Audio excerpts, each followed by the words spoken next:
అందరికీ నమస్కారం. జై శ్రీరామ్. శ్రీమాత్రే నమః. గత 2 వీడియోల్లో మనం లలిత అమ్మవారి గురించి, ఆ లలిత అమ్మవారి నామం యొక్క విశిష్టత గురించి, సహస్రనామం విశిష్టత గురించి, ప్రకృతి పురుషుల గురించి, శ్రీ విద్య గురించి కూడా తెలుసుకున్నాం కదా. ఇప్పుడు లలిత సహస్రనామంలో ఉండే సాంకేతిక విషయాల గురించి తెలుసుకుందాం. త్రిపురం కులనిధిం నీడే అరుణ శ్రియం కామరాజ విదాంగిం త్రిగుణహే దేవహే నినూతం ఏకాంతం బిందుగా మహారంభం.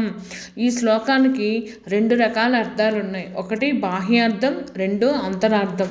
బాహ్యార్థం ఏంటి అంటే 3 పురముల కలిగినది, కులమునకు గని అయినది, అరుణకాంతులు కలిగినది, శివునితో సమానమైన శరీరం కలిగినది, త్రిగుణ స్వరూపురైన బ్రహ్మ విష్ణు మహేశ్వరులచే స్తుతింపబడినది, సాటిలేని మేటి స్వరూపం కలిగినది, శ్రీచక్ర మధ్య బిందు నివాసిని, మహాసృష్టికి ఉన్ముఖురాలు అయిన త్రిపుర సుందరి దేవిని నమస్కరిస్తున్నాను అని ఈ శ్లోకానికి అర్థం. పైన చెప్పిన శ్లోకం యొక్క అంతరార్థం ఏమిటో ఇప్పుడు తెలుసుకుందాం. త్రిపురం, పురం అంటే 21 అవుతుంది. అంటే త్రి అనే అక్షరంతో ప్రారంభమయ్యే నామాలు 21 ఉంటాయని అర్థం. కులనిధి, నిధి అంటే నవనిధులు, ఇవి 9 కాబట్టి కులతో ప్రారంభమయ్యే నామాలు 9 ఉంటాయని అర్థం. అరుణ శ్రియం, అరుణ అంటే సూర్యుడు, సూర్యుడు అంటే ఆదిత్యుడు, ఈ ఆదిత్యులు 12 మంది ఉంటారు కాబట్టి శ్రేయం అంటే శ్రీ కాబట్టి శ్రీ అనే అక్షరంతో ప్రారంభమయ్యే నామాలు 12 ఉంటాయని అర్థం. కామరాజ, రాజులు 16 ఉంటారు, 16 రాజులు కాబట్టి కామ అనే పదంతో ప్రారంభమయ్యే నామాలు 16 ఉంటాయి అని అర్థం. విదాంగిం, వామగతిని బట్టి దాంగిం 39 సంఖ్యను సూచిస్తుంది. అంటే వీతో ప్రారంభమయ్యే నామాలు 39 ఉంటాయి అని అర్థం. త్రిగుణై, త్రి అంటే 3 కాబట్టి గుణ పదంతో ప్రారంభమయ్యే నామాలు 3 ఉంటాయి. నుతాం కాబట్టి వామగతిని అనుసరించి నుతాం పదం 60 సంఖ్యని సూచిస్తుంది. అంటే నీ అనే అక్షరంతో ప్రారంభమయ్యే నామాలు 60 ఉంటాయి అని అర్థం. ఏకాంతం, ఏకం అంటే 1 అని అర్థం కాబట్టి తాము అనే అక్షరంతో ప్రారంభమయ్యే నామం 1 ఉంటుంది. అదే తాంబూల పూరిత ముఖి అనే నామం. బిందుగాం, బిందు అనే పదంతో ప్రారంభమయ్యే నామాలు 3 ఉంటాయి. బిందు తర్పణ సంతుష్ట, బిందు మండల వాసిని, బైందవాసన అనే నామాలు. మహార్భాం, వామగతిని అనుసరించి రంభం అనే పదం 42 సంఖ్యను సూచిస్తుంది. అంటే మహా అనే పదంతో ప్రారంభమయ్యే నామాలు 42 ఉంటాయి. ఇంకా ఇతర అక్షరాలతో లేదా పదాలతో ప్రారంభమయ్యే వచ్చే నామాలు, వాటి సంఖ్యలు ఇదే విధంగా కట్టుదిట్టంగా నిబద్ధమై ఉంటాయి. లలిత అమ్మవారి 1000 నామాలు మొత్తం 182.5 శ్లోకాలలో నిక్షిప్తం చేయబడ్డాయని ఇంతకు పూర్వం చెప్పబడింది. శ్రీమాతే అనే నామం దగ్గర నుండి లలితాంబక అనే నామం దాకా మొత్తం 1000 నామాలు 182.5 శ్లోకాలలో ఉంటాయి. ఏవం శ్రీ లలితాదేవ్య నామం సహస్రకం జగుహు అనేది 183వ శ్లోకంలోని 2వ సగం.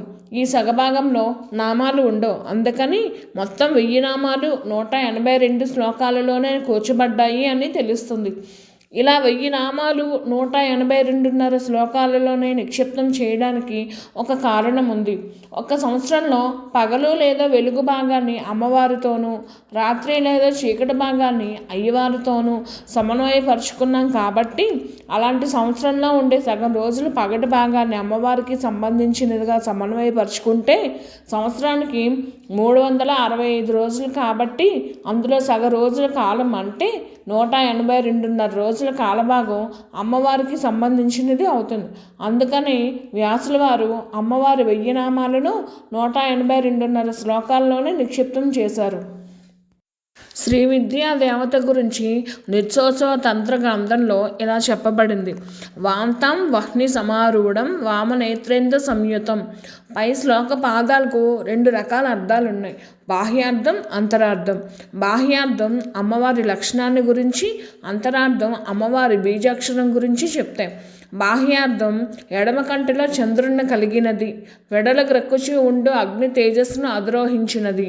చంద్రుని వెన్నెల చల్లదనాన్ని, ఆహ్లాదాన్ని సూచిస్తుంది. అగ్ని తేజస్సు చైతన్యవంతమైన శక్తి ప్రకాశ మార్గాన్ని సూచిస్తుంది. ప్రకాశవంతమైన సత్య ప్రాచారాన్ని కలిగిన సాన్నిధ్య లక్ష్యం, ఆనందకరమైన అనుగ్రహాన్ని వర్షించే లక్షణం కలిగిన దేవతయే ఈ శ్రీ విద్యకు అధిష్టాత్రి అని అర్థం. శ్రీ విశేషం చెప్పుకుందాం. అవ్యక్తానికి సంబంధించిన పరమేశ్వరుణ్ణి ఉచ్చరించడానికి ఓం అనేది బీజాక్షరం. అంటే ఇది జగత్పితకు సంబంధించిన బీజాక్షరం. వ్యక్తానికి సంబంధించిన పరమేశ్వరుని ఉచ్చరించడానికి శ్రీమ అనేది బీజాక్షరం అవుతుంది. అంటే ఇది జగన్మాతకు సంబంధించిన బీజాక్షరం అన్నమాట.